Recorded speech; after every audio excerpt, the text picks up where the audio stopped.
ကဲဝေါ်လေးကိုတော့ရောက်လာပါပြီမိုင်းခွဲရဲ့ထုံးတဲ့အတိုင်းပဲတိတ်ခုတ်ပါတယ်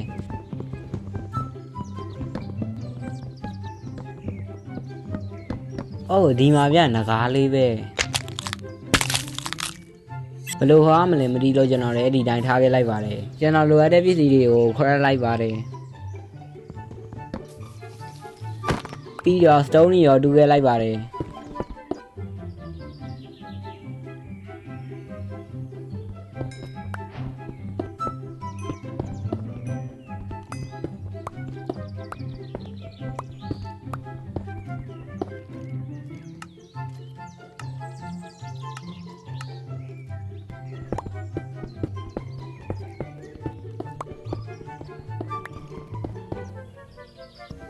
အိုးပထမရဲမှာတင် stretcher တစ်ခုတွေးပါပြီအဲ့ stretcher ထဲမှုရင်ခင် blueberry တွေယူသွားလိုက်အောင်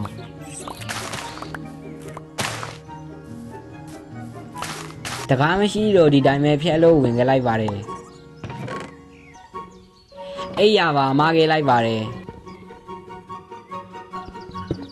ပစ္စည်းတွေယူပြီးတော့ခီးပြန်ဆက်ပါတယ်ပြီးတော့နောက်ထပ်အိမ်တိမ်လည်းတွေးလိုက်ရပါတယ်အထဲမှာဖစ်နေကြတွေရှိနေတော့တက်လိုက်ပါတယ်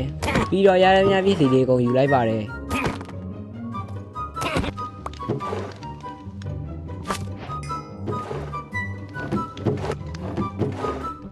ပစ္စည်းတွေရယူပြီးွားပြီးတော့ခီးပြန်ဆက်ပါတယ်အော်နည်းနည်းပဲတော့ရည်နောက်ထပ် stretcher တစ်ခုတွေးပြန်ပြီဒီလိုနဲ့ပဲအိမ်ထဲမှာရှိတဲ့ပစ္စည်းတွေအကုန်လုံးပြန်မားခဲ့ပါတယ်မနေ့ရောက်တော့ Dragon Trader ဆိုလားပဲသူနဲ့လည်းတွေးခဲ့ပါတယ်သူကငကားနဲ့ပတ်သက်တဲ့ပစ္စည်းတွေရောင်းပါတယ်ငကားတက်ရင်ဘာရနိုင်မလဲဆိုပြီးတော့စမ်းတက်ကြည့်လိုက်ပါတယ်ဘာရလဲဆိုတော့ Dragon Trader နဲ့ trade ဖို့ coin တွေရပါတယ်အဲ့လိုနဲ့ပဲကျွန်တော်ငကားတွေလိုက်တတ်ပါတယ်ဒီလိုနဲ့ကျွန်တော်လျှောက်သွားနေတော့အဆောက်အုံတစ်ခုကိုတွေးလိုက်ရပါတယ်ကန်ဆိုးကျင်တော့အဲ့နေရာက boss နေတဲ့နေရာဖြစ်နေပါတယ်ဒီလိုနဲ့ပဲကျွန်တော်မြန်ဘေးနားမှာ respawn point ဆက်လိုက်ပါတယ်ဒီလိုနဲ့ပဲကျွန်တော် boss နဲ့ပဲတဲ့ထားဖြစ်ပါတယ်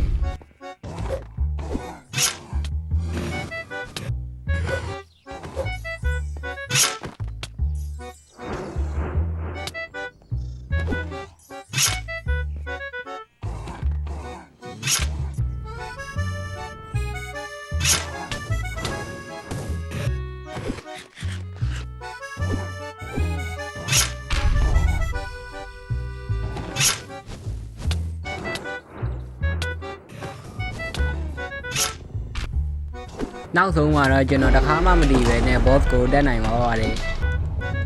ဒီလိုနဲ့ကျွန်တော် chef ကိုဖွင့်လိုက်တာပစ္စည်းကောင်းစားတွေရပါတယ်ဒီနေရာမှာခဏနေမယ်ဆိုပြီးတော့ပစ္စည်းတွေထားလိုက်ပါတယ်ဒီလိုနဲ့ကျွန်တော်ငကားဖောက်လိုက်ပါတယ်အမှပဲကျွန်တော်ရလာတဲ့ဒါရိုးရိုးလို့ထင်တာအမှန်တကယ်တော့မီးတွေပါမဟုတ်လို့ရပါတယ်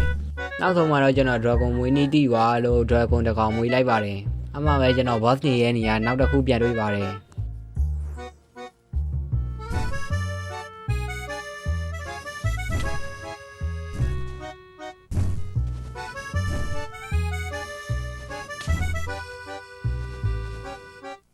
အဲ့ဒီ boss ကိုလည်းကျွန်တော်လွယ်လွယ်ကူကူလေးပဲတက်လိုက်နိုင်ခဲ့ပါတယ်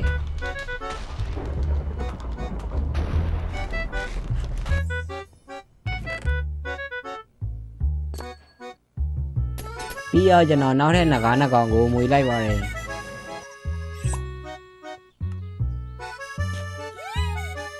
ပြီးတော့ကျွန်တော်ငကားအမကိုခရလိုက်ပါတယ်ကျွန်တော်ရဲ့ငကားအနီရောင်လေးအမီမုတ်ပါတယ်ပြီးတော့ကျွန်တော်ငကားအမဝေးလိုက်ပါတယ်အဲ့ငကားအမလေပေါ်ပြန်နိုင်တဲ့ပါဝါရှိပါတယ်ကျွန်တော်ရဲ့ငကားနောက်တစ်ဆင့်ကြီးသွားတဲ့အတွက်ကြောင့်ကိုကြိုက်တဲ့အရာတွေကိုတက်လို့ရပါတယ်ဒီလိုနဲ့ပဲကျွန်တော်6တက်ခဲ့ပါတယ်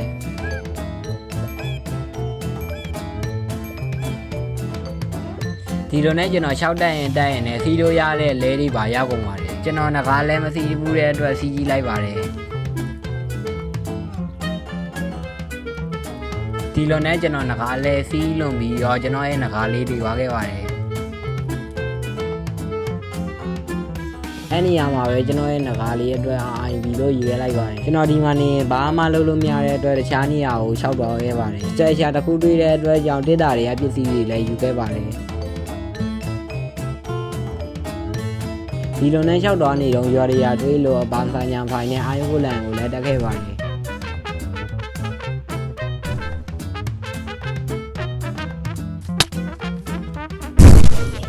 နောက်ထပ်တဲ့ရွာလည်းတွေးလို့အာယုကိုလန်ကိုပဲပြန်တက်ခဲ့ပါတယ်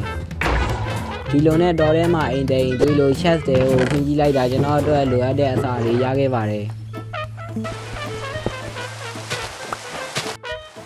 ရွာနာလေးမှာပဲနောက်ထပ် boss တစ်ကောင်ပြန်လို့ထပ်တွေ့ပါတယ်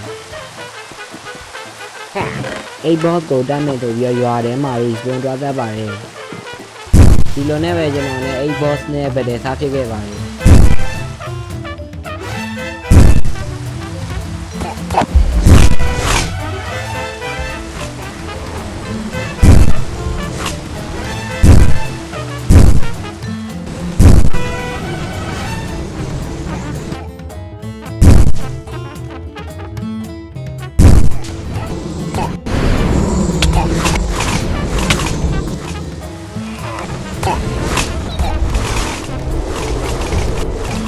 အာယုကိုလန်ကအဲ့ boss ကိုတက်နေတဲ့အတွက်ကျွန်တော်လည်းအာယုကိုလန်ကိုနောက်ကားတွေအာယုတွေလိုက်ဖြည့်ပြီးခဲ့ပါတယ်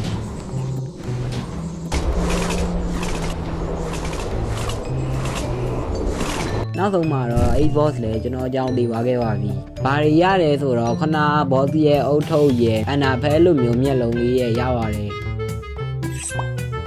ဒီလိုနဲ့နောက်ထပ်ခီးတွေဆက်နေတော့ရေတွေလိုမျိုး structure တစ်ခုပြန်တွေးပါတယ်။အဲ့မှာပြည်စီကောင်းသားတွေရှိတဲ့အတွက်အဲ့ဒီ structure ကိုတိုက်ဖို့ဆုံးဖြတ်လိုက်ပါတယ်။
ခဏ structure မှာဘာရလာလဲဆိုတော့တော်တော့ဆုံးပါတယ်ပြည့်စည်ရပြည့်နေတဲ့အတွက်ကြောင့်ရေးကြီးရတယ်ပဲယူခဲ့ပါတယ်ညဘက်မှာသုံးဗီဒီယိုတက်နေတော့ခဏလိုမျိုး structure တစ်ခုပြန်တွေ့ခဲ့ပါတယ်ဒါပေမဲ့ structure မှာပြန်တော့မတိုက်တော့ပါဘူးဘာလို့လဲဆိုတော့ဗီဒီယိုကအရန်ရှည်သွားမှာမလို့ပါကဲဗီဒီယိုလေးကိုဆုံးဖြတ်ကြည့်ပေးကြတဲ့အတွက်အားလုံးကိုကျေးဇူးတင်ပါတယ်နောက်ပိုင်းကြတော့ရှင်ဒီမှာအိမ်ဆောက်မယ်လို့ထင်တာပဲဗျာကျွန်တော်ဒီဗီဒီယိုလောက်တာ2နာရီကျော်3နာရီလောက်ရှိတဲ့အတွက်ကျွန်တော် channel လေးကို like and subscribe လုပ်ထားဖို့ပြောချင်ပါတယ်ကဲဘာအဖြစ်ဖြစ်ဗျာနောက်တဲ့ဗီဒီယိုမှာပြန်တွေ့ကြပါမယ်ဘိုင်းဘိုင်း